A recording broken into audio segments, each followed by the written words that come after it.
Michael Jordan and Scottie Pippen. There was one time they were on the NBA hardwood floor as opponents. When? On the other side. Cole Sports presents on the daily.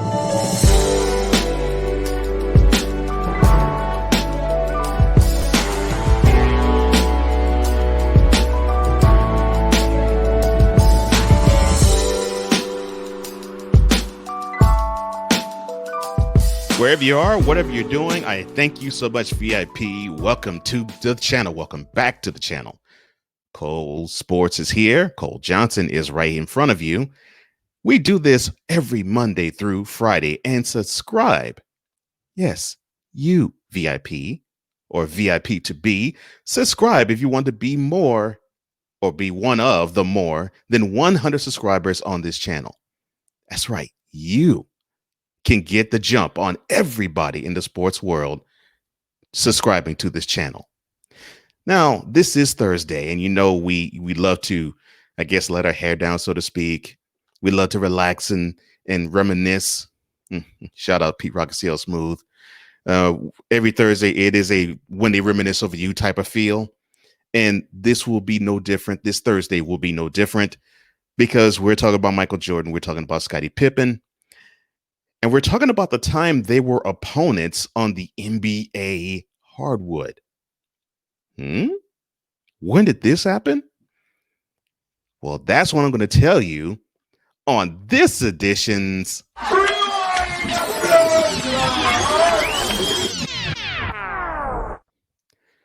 December 10th, 2002. Now, this would be, I guess you could say, an arbitrary type of date, but it is a date that is important. Why?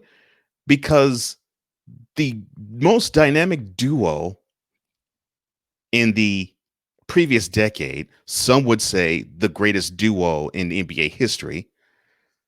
I sort of hedge on that, but I will definitely say the greatest duo of the previous decade that I'm mentioning, Scottie Pippen and Michael Jordan. They were on opposing sides. And,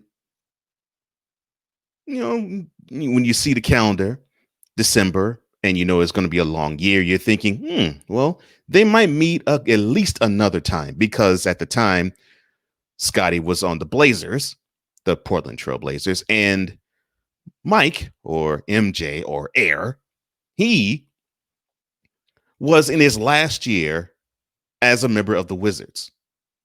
But this was the only time they met, and they met in MCI Center at the time in DC. And of course, this was Jordan coming back after his second retirement. And this was the second year of that second retirement comeback. And Pippen already went through, he tested the waters in Houston. It wasn't so successful. Then he made his way to Portland, and it got within a hair's breadth of being in the finals. But a funny thing happened on their journey. Oh, yeah, it was the fourth quarter of Game 7 in the 2000 Western Conference Finals, when a 15-point lead that the Portland, as they were unfortunately known as the, not by me, but by many, they were known as, quote,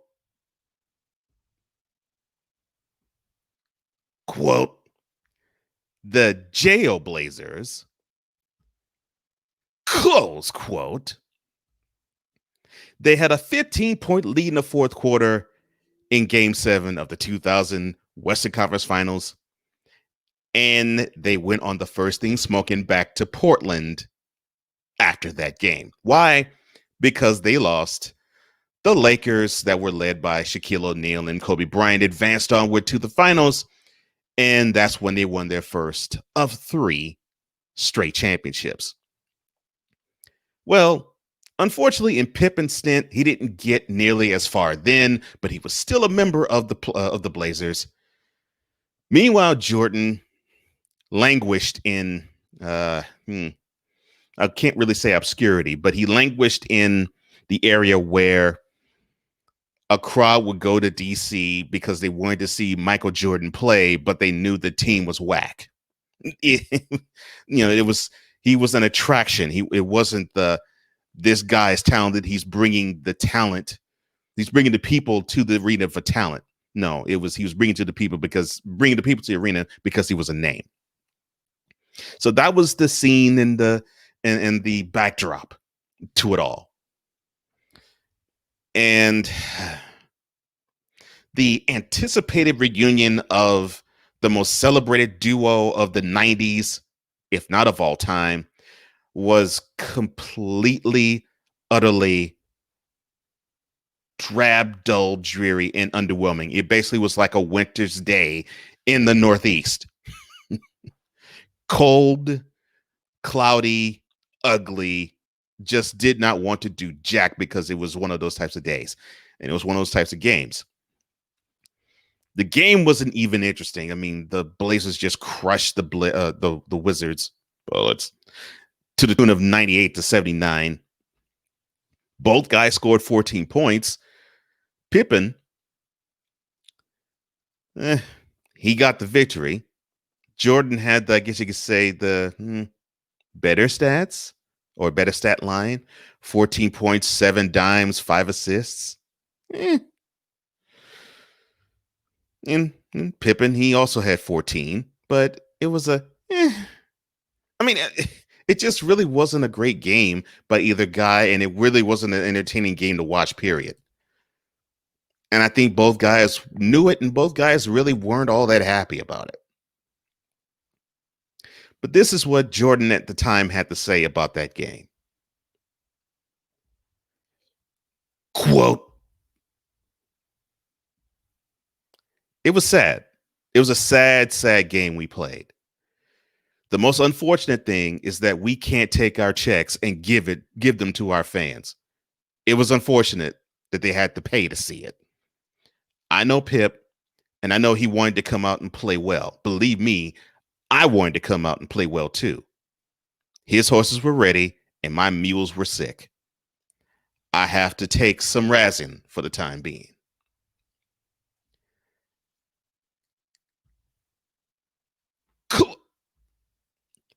Close quote. Now, not to be outdone, Pippen had this to say as well. Quote, I feel like I was a little bit more ready for this game. I knew there were going to be a lot of attention being brought to it, and I wanted to answer. Close quote. Now, I can't help but crack up about that statement because, well, I mean, 12 years prior, he famously, in game 7 of the Eastern Conference Finals, when he was a member of the Bulls, they were going up against the Pistons, and the Pistons they just outclassed the Bulls that game to the tune of 93-74. Pippen later on said about that performance, he, quote, didn't answer the bell. Close quote. And so I guess he wanted to answer the bell there. Jordan, I think it was just his time to fade on to the sunset. I mean, he was getting close to 40. His game wasn't as it was 20 years prior. It wasn't even as it was 10 years prior. But it was good to see them play. The end result just wasn't the same. And why do I bring up this game in particular? Well, Scottie was in the news as of recent. Now, he had an interview with the Sporting News, and he talked about The Last Dance. More to the point, he talked about the appearance of what was shown and what was discussed in The Last Dance. And this is what he had to say about that. Quote,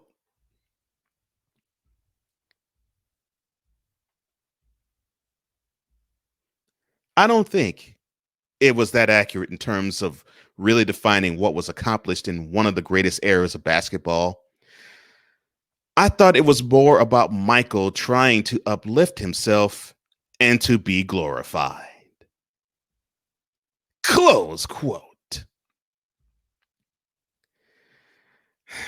Scotty. If you're negative, you're positive. And if you're positive, you're called a hater. You're playing into the hands of today's millennial NBA fan. This is how they are. Don't give in to them. Don't complain.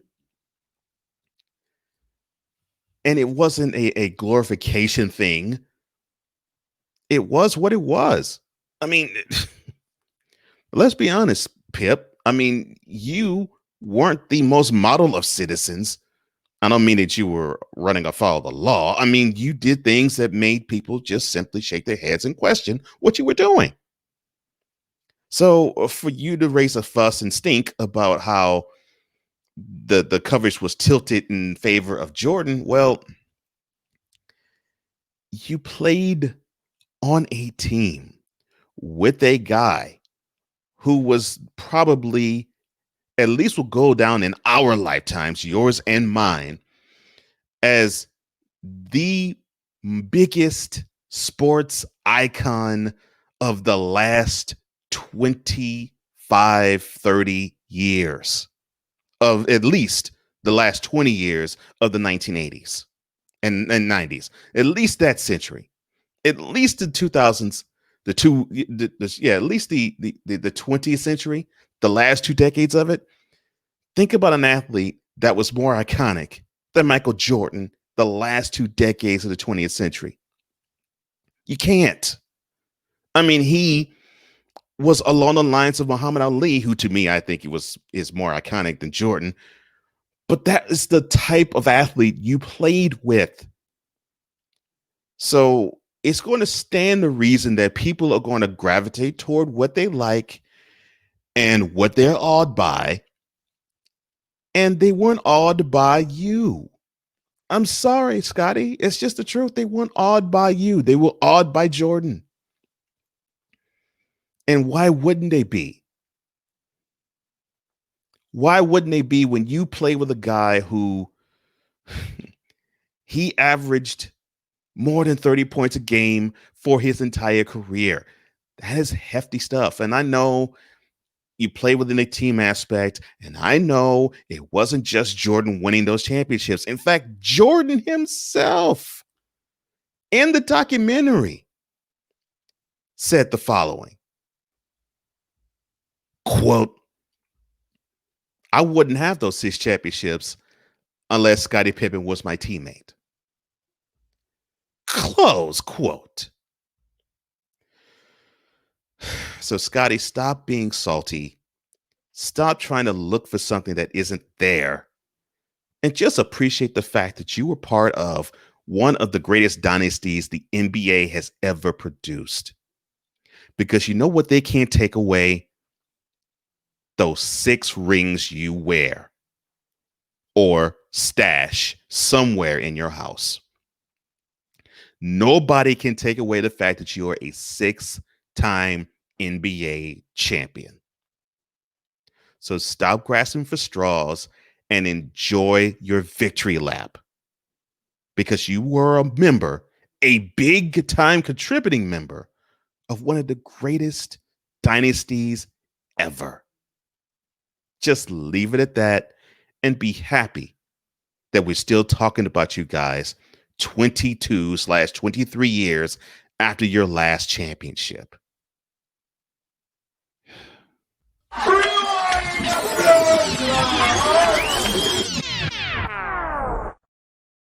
Now, if you want this shirt that you see right before your very eyes, well, the description box below, easy for me to say, will have all the details as to when and where you can get that shirt and how you can stylize that shirt. And if you think I'm being a little too harsh on Scotty, or if you think that I'm correct, in either case, Like this video and share it throughout your social media. Comment below because I'd love to hear what you have to say. VIP, your comments matter. Don't forget, hit that notification bell and subscribe to this channel for any and all content that premieres and emanates from here. Well, that's all the time I have. Thank you so much, VIP. I love you, and I do this for you. This has been yet another installment of Cole Sports on the visual and on the daily.